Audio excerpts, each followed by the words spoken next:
It is very difficult for a successful and beautiful girl to find a worthy life partner. The question is especially complicated if the girl, in addition to her own merits, is the sole heiress of a huge capital. It almost seems like an impossible mission. Polly has always been a daddy's girl, and her bond with her father grew even stronger after her mother passed away during her student years, after a long and debilitating illness. The father and daughter supported each other through her treatment, and even more so after her passing. They formed a tight-knit unit, not allowing anyone else into their world. After a few years, Mr. Matthews, Polly's father, was tired of his monastic lifestyle and decided to find a life partner. There were some women, but none of them appealed to Polly. It wasn't just jealousy on her part. The truth was that these girls were young, foolish, and only interested in money, but Mr. Matthews understood their motives and totally admitted them. After a series of relationships, he finally chose one, Kirsten, whom he decided to marry. Mr. Matthews, being wise, signed a prenuptial agreement with his wife. Seeing her father manage his love life maturely and responsibly, without going crazy from elderly infatuation, Polly stopped worrying and accepted her father's choice. Deep down, though, she strongly disapproved, but she knew that her father deserved happiness, and if he found it with this girl, then so be it. By this time, Polly herself had become actively involved in her personal life.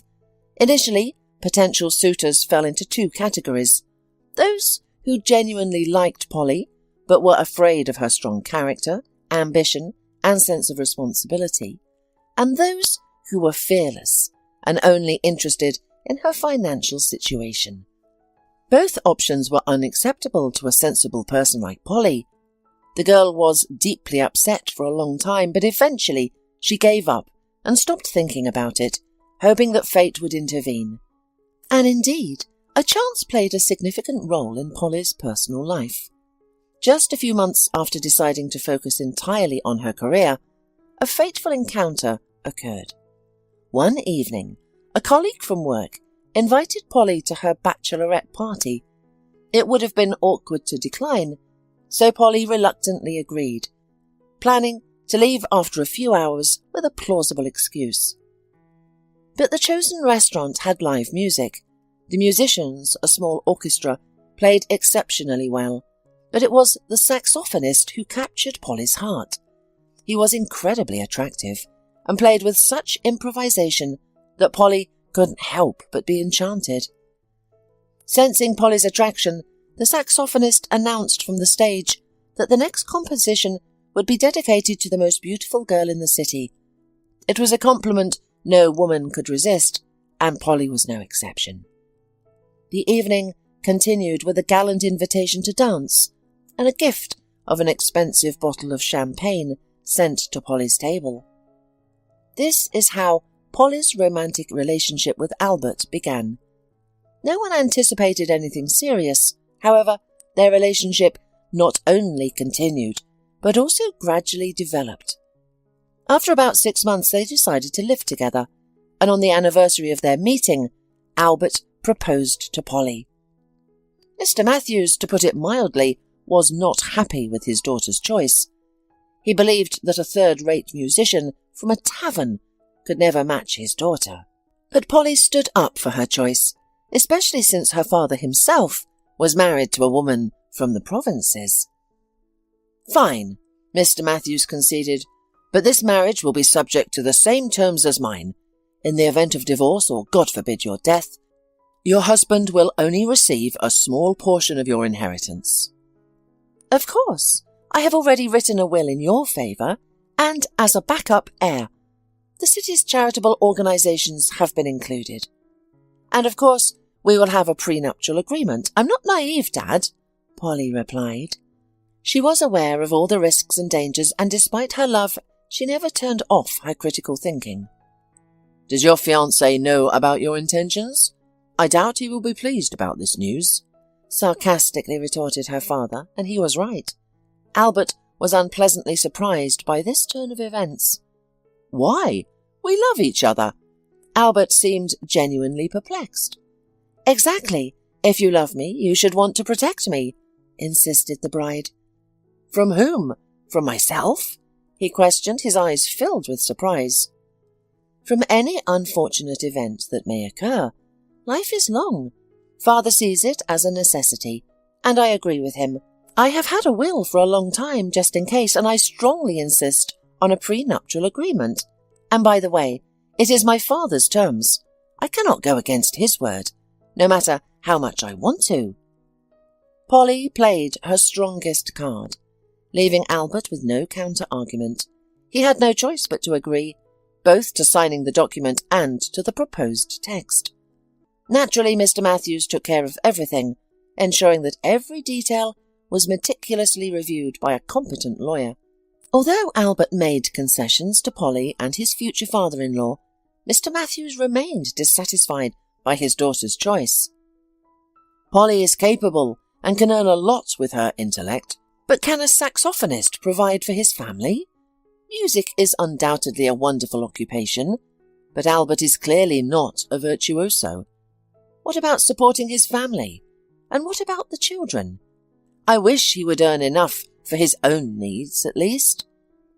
Yes, Mr. Matthews had a different upbringing and attitude towards family responsibility. Of course, his choice wasn't ideal either, but he considered that, in his case, it was different. It's one thing for a mature man to choose a life partner for enjoyment when he has already achieved everything, when he has lived his life. It is quite another when a young woman chooses such an unreliable partner. But regardless of Mr. Matthews's worries, the young couple had a lavish wedding and began their family life, despite the disapproving comments from outsiders. Not only friends and Polly's father, but also friends and relatives of Albert, criticised their obvious mismatch. How could a creative musician and a pragmatic and down-to-earth financier have anything in common? It would only become clear in 10 years that Albert was not as creative as he seemed, and Polly was not as pragmatic as she was perceived. Nevertheless, the newlyweds lived calmly. One could even say happily, despite everyone's negativity. They found common topics for conversation, shared hobbies, and had an interesting circle of acquaintances. They worked hard and rarely spent time together, but these meetings were exciting and pleasant, keeping the passion and desire to be together alive. At first, Polly wasn't focused on having children. She was building her career, learning from her father's experience, and preparing for succession. Her husband seemed to understand and didn't insist on having a baby right away. However, after 5 years of marriage, the topic of having children came up more often. Polly realized that it was time to seriously consider it, and not miss her chance to become a mother. But just as the couple began actively planning, Mr. Matthews fell ill. His illness was severe, long and painful for him and everyone around him. Understandably, in such a state, Polly was not emotionally or physically ready to plan a pregnancy. When her father passed away, it felt like the light of her life had been extinguished. Despite his prolonged illness, she was not prepared for the loss of her closest and dearest person. At the funeral, people tried to console her, saying, "Thank God he's at peace now. Think of it that way, Polly." Polly forced a smile and accepted their condolences, although, in her heart, she wanted to lash out at such sympathizers. This period in her life was extremely difficult. She wanted to shut herself away and not come out under any circumstances, spending her days in bed under a blanket, crying and feeling sorry for herself. After a few days in this state, following her father's funeral, Polly realized that it wasn't a solution for her personally. Such behavior only worsened her depression and intensified negative thoughts. She needed to take action to live and function normally. As a result, she made the decision to return to work on the 9th day after her father's death. Work somehow distracted her, gradually pulling her out of her depression.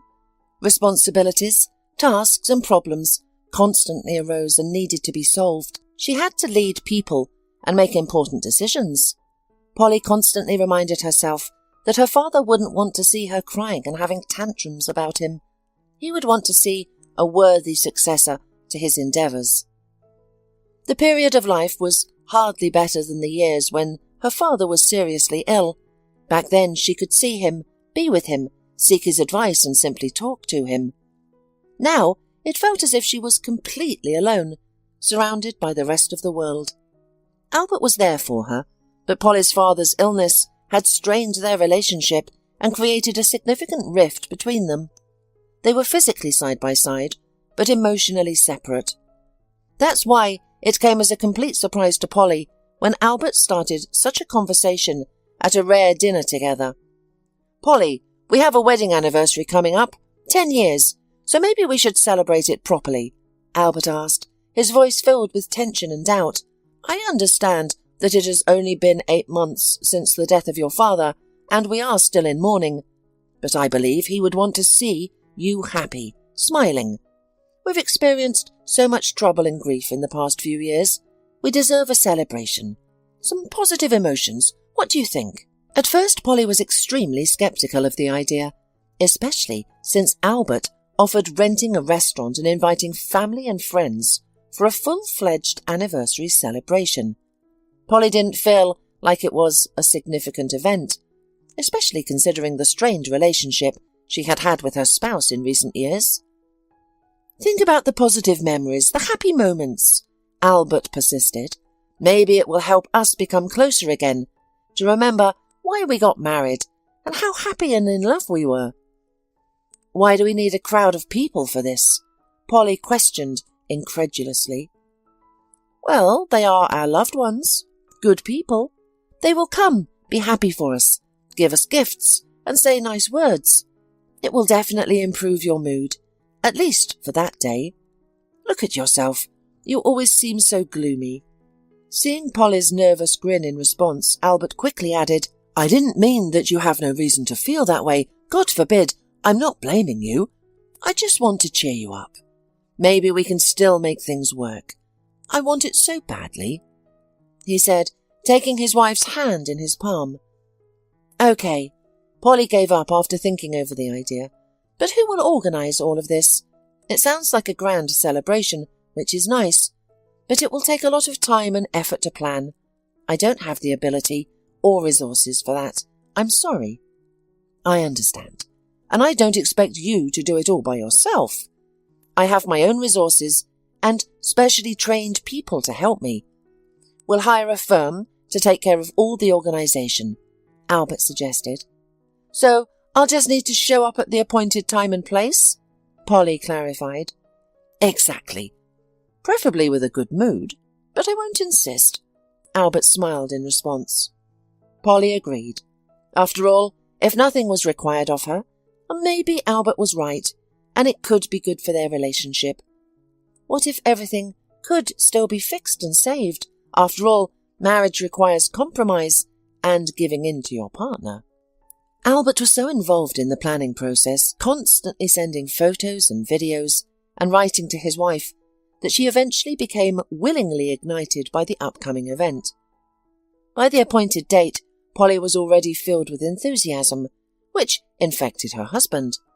For the first time in several years, her mood was truly elevated. The anticipation of a real celebration overwhelmed her. On the eve of the anniversary, Polly even went shopping.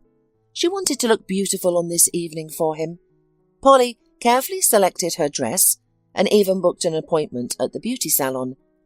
Unexpectedly, she felt the urge to make a drastic change and dye her blonde hair brown, as well as cut off her long locks. Looking at herself carefully in the mirror, Polly was pleased with her appearance.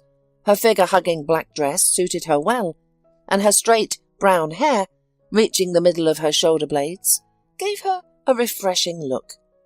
Her transformed appearance surprised everybody at the party, including Albert. Polly received numerous compliments, unlike anything she had ever experienced before. However, it seemed to her that it wasn't just about her looks or herself. Something inside her had changed, due to the anticipation and expectation of something good. The inner sadness depression and coldness began to recede, making room for more joy in her life. Those present noticed these changes, which created a noticeable difference before and after. Albert was truly delighted and shocked by the transformation. "My dear, you look amazing," he admired.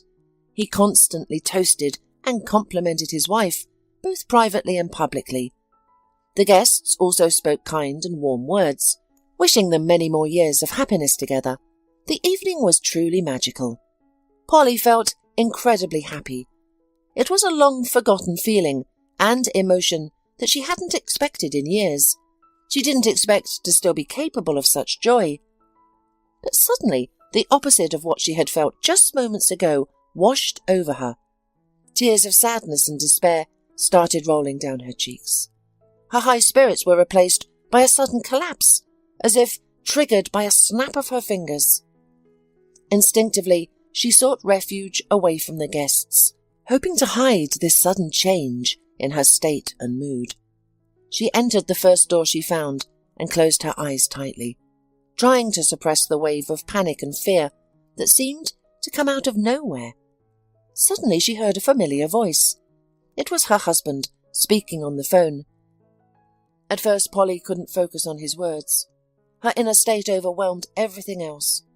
She was about to call out to her spouse for help, but then she caught some of his words. "Baby, you know this wasn't just a whim of mine. We talked about this 100 times. After hearing "baby," Polly's heart pounded even harder. If she thought she had been unwell a minute ago, now she realized the real pain. It was as if she had been struck in the solar plexus, making it hard for her to breathe. Only now did Polly realize that she had taken refuge in the storeroom. It consisted of 2 rooms, and Polly was in the first one. Albert was clearly in the second room, feeling safe with the closed door and without fear of being discovered. "Oh yeah, she's enjoying herself a lot. I wish you could see her. She even dyed her hair and changed her hairstyle. It suits her, by the way." Albert's laughter filled the room. The interlocutor must have said something as his next words followed. "Don't be jealous. You know who I really love." Polly thought to herself, "Well, at least now I know it's obviously not me, although I would like to meet your new favourite."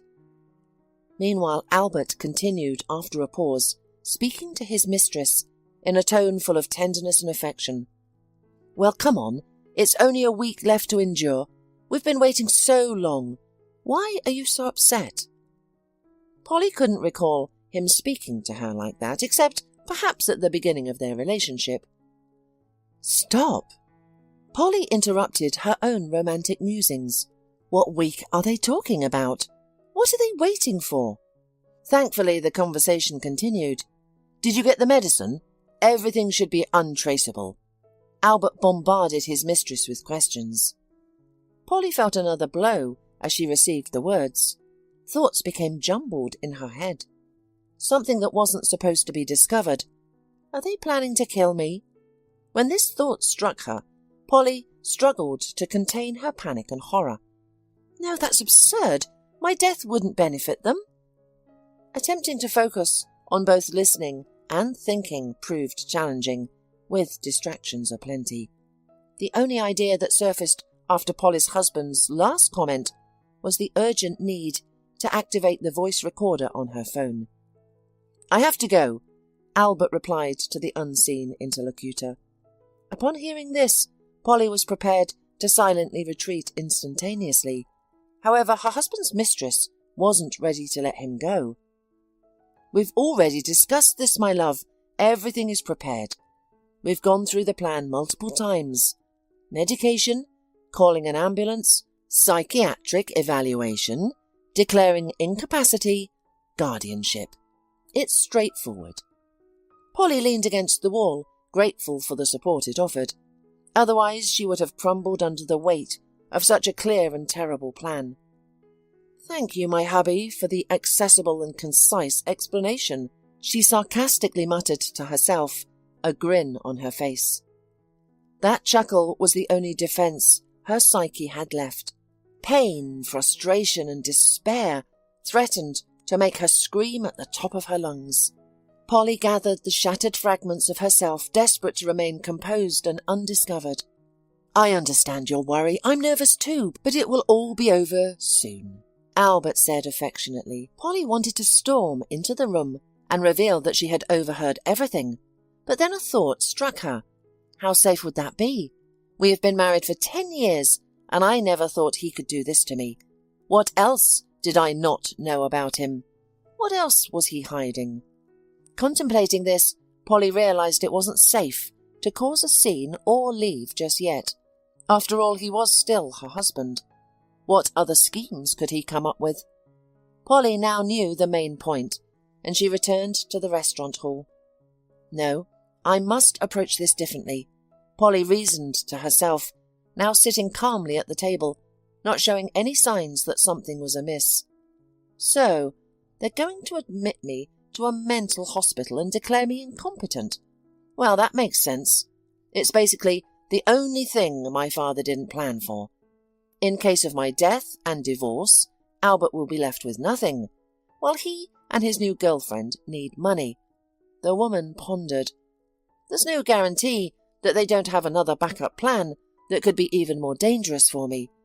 I need to prioritize my safety first and foremost, and then take action. And eventually, I need to teach this sweet couple a lesson too. I'm not sure how realistic it is to bring them to justice, but something must be done. What would have happened if I hadn't stumbled upon that godforsaken storeroom by chance, at the right moment? Weeks later, I would be lying in a hospital bed, completely incapacitated. According to my dear husband's plan, no, I cannot forgive such a cruel plan. Polly found it unbearably difficult to think. It felt as if her heart and soul had been torn from her chest and trampled on with army boots. Of course, love, especially as it was at the beginning of our relationship, is no longer there. But in a long-term relationship, it should be replaced with respect. And Albert obliterated everything. Cheating is such a small matter. He wanted to take everything away from me, not just money, but my sanity, my freedom.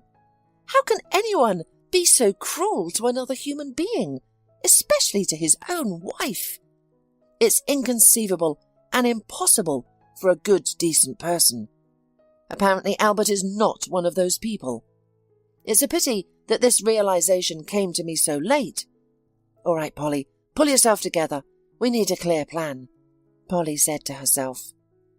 So, step by step, first we need to protect ourselves from any harm from this couple. Second, we must teach the dear husband and his mistress a lesson, or better yet, punish them. It was only at this moment that Polly finally realized she couldn't handle this alone. She needed someone who could help, someone she could trust. This is a matter of life and death, so think more carefully, please, the woman reminded herself. This inner monologue was draining, preventing her from focusing, easily distracted by everything around her. Meanwhile, Albert was dancing with someone in the middle of the hall, as if nothing had happened. It's as if 15 to 20 minutes ago he hadn't discussed a detailed plan to eliminate his own wife. If I hadn't heard it myself, I would never have believed it. Polly concluded, so these emotions are unnecessary. I need to think and make decisions. The entire future of my life depends on it. There's no time to complain about fate. And yes, I can trust only Ed. Ed was her school friend. They had been friends throughout their school years, and even during their time in college. Then he moved to a neighbouring town in another city, and their lives took parallel paths. No, they didn't forget each other and kept in regular contact, but distance had certainly affected their friendship. With her purse in hand, Polly slipped out of the restaurant. Once outside, she walked a few 100 metres away and called a cab. She didn't want to linger at the entrance, where her guests occasionally went out for a smoke and fresh air. Polly had no desire to engage in conversation with a noisy crowd, and there was a risk of running into her husband face to face. That would be too much. She wasn't certain if she could maintain her composure when looking into his eyes. It's a good thing I have a 2-hour drive ahead of me. It will give me some time to recover and gather my thoughts, Polly reassured herself. She sat silently in the back seat of the cab, gazing out the window at the flickering lights, the forest and the scenery illuminated by the headlights. It was her way of trying to clear her mind. Several times she replayed the recorded conversation, and each time her husband's words pierced her heart like a knife, causing immense pain. Yet she pressed the play button over and over, as if trying to truly comprehend that her husband, with whom she had celebrated their 10-year wedding anniversary, was going to commit such a crime for the sake of money. I wonder if he has any pity for me, Polly wondered rhetorically, needlessly torturing herself with such thoughts. Of course, from his tone, it was clear that he didn't care. When the taxi driver finally pulled up to Ed's driveway, it was almost 3 o'clock in the morning. What a perfect time for an unexpected visit from a school friend, Polly muttered to herself. She even considered waiting until morning at a local bar, but realized that her problem couldn't wait. After standing outside for a moment, taking a deep breath, she dialed the correct apartment. Polly began to worry that Ed might not be home, but then she heard a familiar, disgruntled voice saying, "Who is it?" "Ed, please open the door. It's me, Polly." "Polly?" Ed interrogated, clearly still half asleep. Before the woman could respond, she heard the sound of the front door unlocking. "Hi, I'm sorry for coming at this hour, but it's an urgent matter. I have nowhere else to go." "Come in. Let's not broadcast the details of your personal life to the neighbours," Ed interrupted. "Come into the kitchen. Get settled. I'll make some tea. Or coffee? I just need to quickly wash up and change clothes." Polly obeyed unquestionably. She herself was thirsty and even hungry, which was odd. "Well, now tell me about your problem," Ed said, entering the kitchen with a towel in his hands. "By the way, I messaged you today, or rather yesterday, to congratulate you on your wedding anniversary and apologize for not being able to come, but you didn't reply." "I'm sorry, I didn't have an opportunity to text you. I had a lot on my mind. Everything happened at the celebration, Ed," Polly replied, struggling to hold back her tears. And then she described how she suddenly felt ill, how she found herself in the storeroom, and how she overheard her husband's conversation. "That's the whole story," she concluded. Ed had been silently listening all the time, his expression reflecting extreme surprise. "I can hardly believe it. What are you going to do?" he asked. "For now, my priority is ensuring my own safety and taking appropriate action to hold them accountable. Naturally, safety comes first. I don't know their plans or what they might do next, so I need to be prepared to counteract them."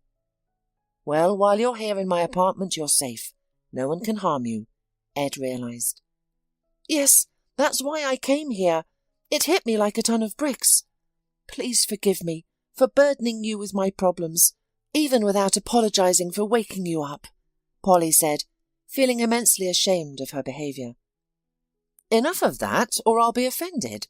Friends are here to help to support each other. So, since the first step of your plan is taken care of for now, let's wait until morning to figure out our next steps. You need some rest. I'm sorry, but you look terrible." "You know, even Monica Belushi would look terrible in such a situation." Polly was a little offended. She understood that the friend did not want to hurt, but her female feelings also required protection, especially now, after the treason and betrayal of her husband. "Oh, it was just a bad joke. Okay, tomorrow, as soon as we wake up, we'll try to call one person. I think he can help us," Ed said, and then suddenly, as if awake, added, "Polly, did Albert call you? Did he write to you? Does he even know where you are?" "No, I turned on airplane mode on my phone as soon as I got into the cab. Clearly, he's called me hundreds of times, probably as soon as he noticed my disappearance. Just What am I supposed to tell him? Nothing yet. Reasonable. Well, let's keep it that way until morning, and then we'll decide what's best. As soon as Polly's head touched the pillow, she fell asleep instantly, but nightmares overcame her all night and morning. Finally waking up around 11 a.m. and feeling worse than before the dream, Polly went to the kitchen, where Ed sat waiting for her, with a cup of freshly brewed coffee. "Good morning. How did you sleep?" He began the conversation good-naturedly. "Hi. To be honest, awful," Polly replied in a still sleepy voice. "I'd been having nightmares non-stop." "Well, let's start the case then. I had a friend in the army. You must have seen him more than once. His name is Paul. Remember?" "To be honest, no. Maybe visually." "Not the point. Now, he holds a serious post. He works at the law enforcement." "Where?" Polly didn't understand. "Why are you like a little one? He will help you. I say he works at the law enforcement. There are all sorts of services that don't need extra publicity or even a superfluous mention." "Oh, I don't care. I totally believe you. And by the way, you don't want to put your own security service in the company on notice as well?" clarified Ed. "I don't know who's in league with Albert, who his mistress is. The fact that I'm aware of their plans, they don't need to know yet." "Quite logical. Then I'm calling Paul." Polly sat in the kitchen drinking her coffee. Ed stepped out to talk confidentially, and a few minutes later he came back, quite satisfied. "He'll be here in half an hour." The man smiled. "He's fast." "Yeah, but I don't ask for his help often, and now I said it was an earnest matter." Indeed, not half an hour later the doorbell rang. Ed went to open it and came back with a man under 7 feet tall. "Paul." "Polly, nice to meet you." "Well, tell me about your problems, Polly." The woman began to repeat everything she had told Ed before. Now everything was much harder on the morning ahead, strangely enough. Yesterday it had seemed like a horror movie she'd seen from the outside, and today it was different, much worse. "And that's very clever," Paul said after Polly finished her story, and they listened to the audio recording together. "What?" said Ed tensely. "Clever, I say. So you have a prenuptial agreement in case of divorce and a will in case of death. Your incapacity fits perfectly to bypass all obstacles to your money. Well, it's a good thing you didn't write anything to him out of emotion. Now we need to write him something. Otherwise he might panic with his lady of the heart. I can tell you from experience that the worst thing is when a man who has nothing to lose panics. No one knows what they can do." "Logical, yes," agreed Polly. "But what should I write to him?" "You need to write something non-suspicious, so that he can believe it, so that it won't even occur to him that you are aware of his plan," Paul said firmly. "Maybe play into their plan, too," said the woman after a short thought. "What if we come up with a reason for my disappearance, which will confirm once again my lunacy? I mean, it would be like a trump card for their plan." Polly tried to explain her train of thought. "I don't understand," said Ed, confused. "But I think I understand," interrupted Paul. "But still, plausibility must be preserved. Men are usually fools, but your version will be scrutinized by your rival. I'm sorry if it hurts." "That's what I was thinking too. They're trying to make me look crazy. Apparently the reason for my condition will be made out of my father's illness and his death." Polly's voice trembled at this point, but she pulled herself together and continued. "I'd been on medication and seen a therapist, so I suggest writing something similar to, 'I can't stand it anymore. I miss my dad so much, I need to be alone.'" Polly finished and waited for the men's reaction, nervously biting her lower lip and playing with the rings on her fingers. "That seems fine to me. All right, write him all this, and I'll take care of the rest of things from here," Paul said and walked away. Ed escorted him out and closed the door. When he returned, Polly asked, "What do you think?"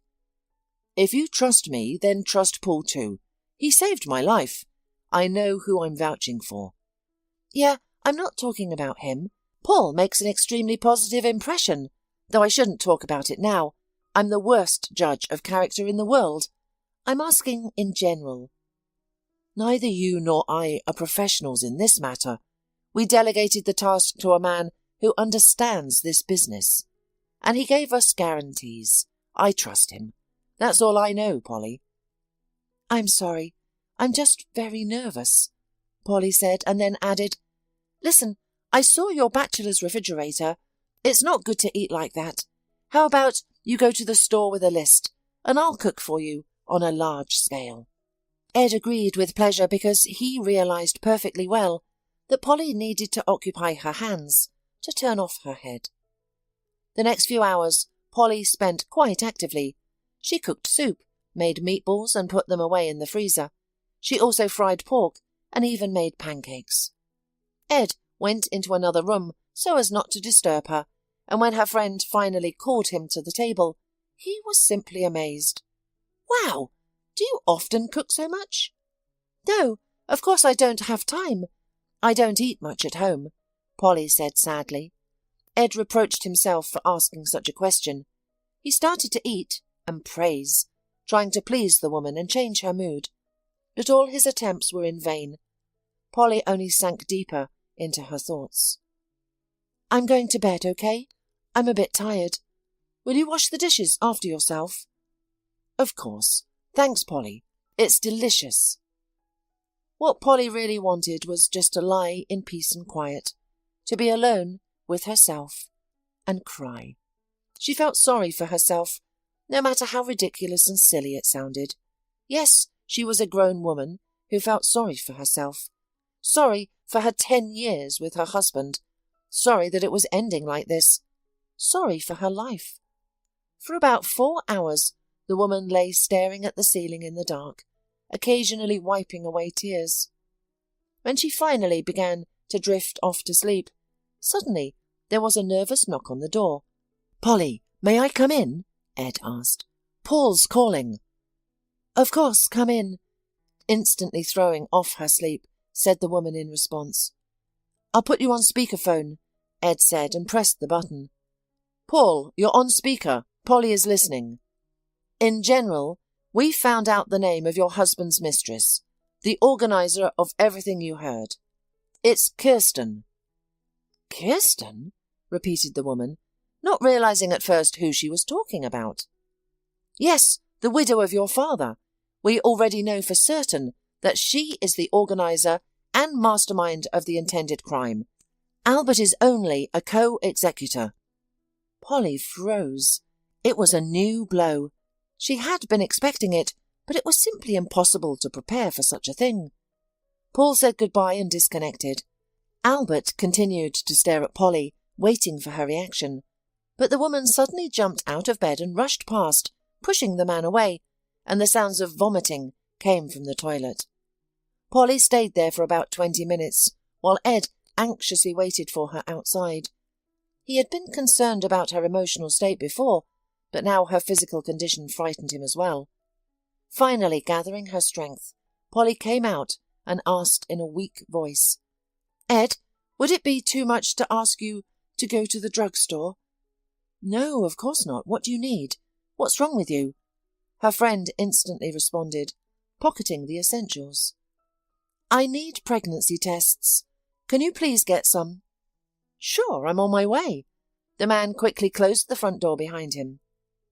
Polly had been trying to conceive for years, going through numerous tests, and she had almost given up hope.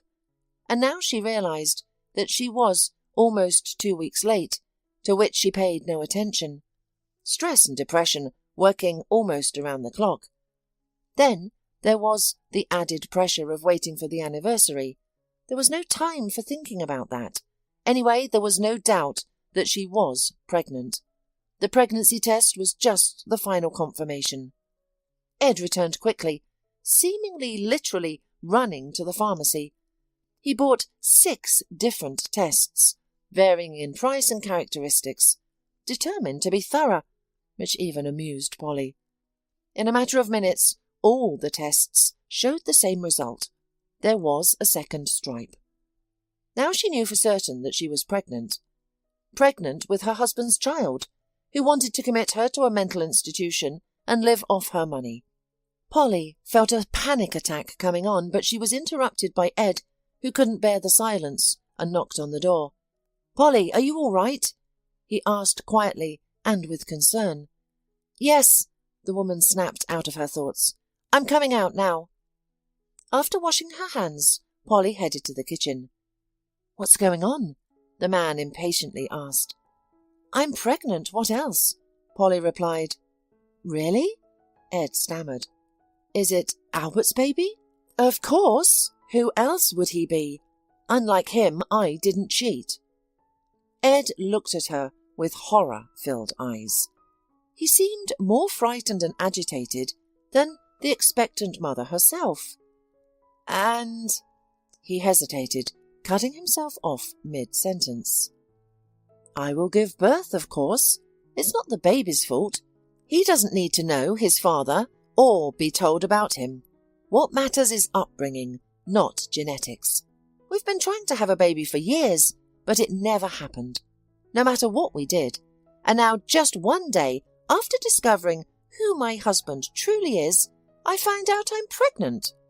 Destiny must have a very strange sense of humour indeed." "I don't know how you're holding up, to be honest.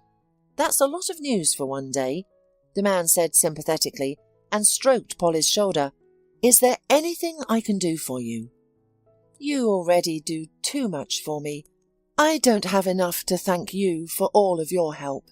"Polly, stop it, please. Wouldn't you help me if I were in this situation?" "You wouldn't be in such a situation." The woman smiled sadly in response. "You're not that stupid and gullible. I don't like your despondency and apathy. Polly, you've known him for so many years. 10 years only in a legal marriage. It is quite logical that you did not expect a trick from him. What's more, you competently laid the straw for yourself. There's only one life lesson in this, that for every cunning person, there's a more cunning person. And anyway, stop depressing. You wanted a baby. God gave him to you. Maybe not the way you wanted it, but he gave him to you. And you're just sitting there sulking. Is that any way to treat a gift? What do you want? Tell me. I'll go to the store. Or we'll order delivery. We'll celebrate this news." Ed was so contagious in his emotions, in his joy, that Polly couldn't help but give in. The man brought her favourite cake, and they did not hesitate to eat it with spoons, right out of the box. Ed also brought Polly a cute teddy bear as a present, saying that it would be the first toy for the baby. In general, the two of them sat in the kitchen until morning, laughing, talking and having fun. In the end, Polly felt happy, despite all her circumstances. She was immensely grateful to her friend for his help and support. They suffered without information for almost a week, but Paul did not report anything and did not call them. Ed tried to call himself several times, but only received a laconic answer. "If there is information, I will call." This greatly discouraged both Polly and her friend, but in this situation nothing else depended on them.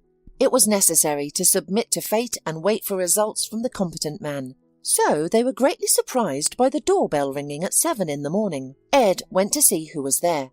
It turned out that on the threshold stood Paul and smiled happily. "Good morning, how are you?" "Hi," Polly called from the room. "What's the news?" "You're in a hurry to get right to the point?"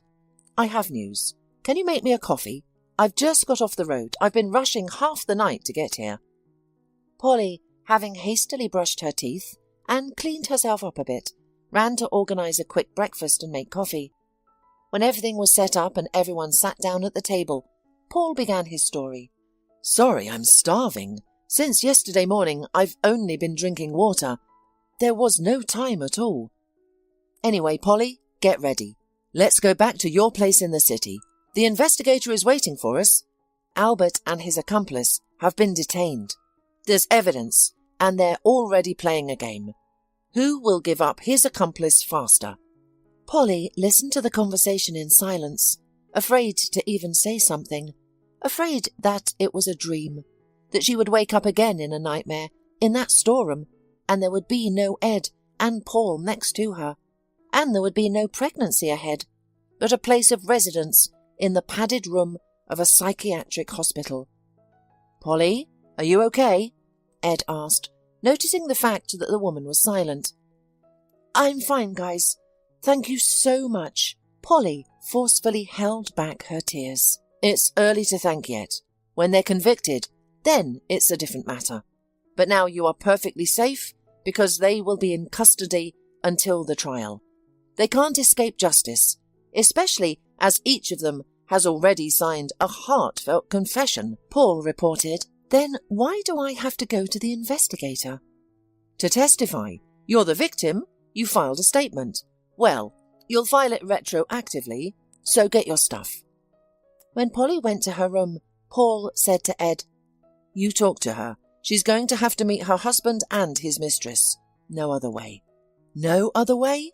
Paul, she's pregnant. I'm afraid for her." "Is she pregnant by that jerk?" "Yeah, by her husband, of course. She didn't know." "Poor woman. Even though she's rich, well, we'll help her any way we can."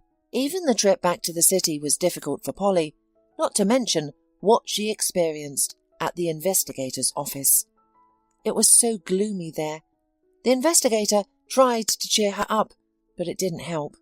Polly wanted to get up and run away, although Paul had made arrangements, and the procedure took as short a time as possible. "So, home?" Ed asked when they finally got out and into the car. "Where's my home now?" Polly interrogated philosophically. "Can you take me to our old country house?" "I can, but why there?" "Kirsten wasn't there. Albert wasn't there. I want to erase those people and the memories of them from my life forever. I'm going to sell the apartment where we lived and the house as well, and buy a new one. I don't want to bring my baby where that monster lived." "Radically," said Ed, starting the car engine. "I'll never be able to clean up, and I'll never be able to clean up what happened without it." "Stop your wailing, Polly. Imagine that fool Albert wouldn't have been provoked by this Kirsten. He alone would not have decided to commit such a plan, and you would live with him, not suspecting how he really feels about you and who he really is. Yes, you paid a heavy price for it, but fate gave you a child in return. Isn't that a good exchange?" Despite the pressing feelings, Polly was eternally grateful to fate that she had a man on whom she was able to lean in a difficult moment. It's scary to imagine what would have happened without him. Ed stayed at Polly's house for a week and helped her with all the difficulties that arose. He went with her to the doctor, helped with documents, went to the investigator. In general, his help was difficult to overestimate. After Ed's departure, the woman had to learn to live alone again. This had never happened to her before in her life. First, she had lived with her parents, then with her father, then married. Now she was completely alone, left to her own devices. Though, of course, it wouldn't be for long. Not even 8 months later, the centre of her universe would be born. All these months, Polly spent her time and energy on business and worries to ensure that everything would be ready in time for the birth of her baby. She put great effort into solving real estate issues and subsequent repairs. At some point, she became so tired of these problems that she began to regret her decision to change everything hastily. However, she was pleased with the result. Everything in her new apartment was done in her style, exactly the way she liked it. Naturally, pregnancy took a tremendous amount of strength and energy, but she learned to accept all the problems and troubles as temporary difficulties. Everything passes, and this too shall pass. The eternal wisdom of Solomon was finally reflected in Polly's soul. She also took a philosophical approach to the fact that she was periodically summoned to the investigator's office and then to court. At first, when Paul announced that Albert and Kirsten were detained, Polly thought that it would be incredibly difficult to meet with them. However, she had to attend several court sessions, where she saw those who wished her harm and wanted to ruin her life, and she had learned to take it all easy. Fortunately, by the time she gave birth, all matters were completely settled. She had bought and arranged the new apartment, prepared all the baby things, set up and adjusted her business, finalized the divorce, and even the trial was completed. Polly gave birth to a wonderful and healthy boy. Although the labour had some complications, everything ended safely, and that was the main thing. Both mum and baby were no longer in danger and felt good. Polly named the boy Ed in honour of her best friend. Ed met Polly and the baby at the discharge from the separate house. Along with him, Paul also arrived with a huge bouquet of yellow chrysanthemums, Polly's favourite. "Take a look at Paul. He's a good man," Ed winked at her. And it seemed that even without his recommendation, Polly had already been paying close attention to him for quite some time, and he turned out to be a really good man. At first, Paul helped because of his friendship with Ed. Then he helped her through his work, and then through his personal friendship with Polly, visiting her more and more often, and assisting with various small things. It never even occurred to the woman, for the first few months, that this tall man was simply expressing his sympathy in this way, trying to woo her. And so it all started between them. Polly could not have imagined that after such a painful divorce, all the drama, and becoming a mother, she would dive headfirst into a new romance. But her heart told her that Paul was worth it, that he wouldn't let her down or betray her. We can only hope that with Paul, Polly will find her happiness as a woman, build a strong and real family, and finally be happy.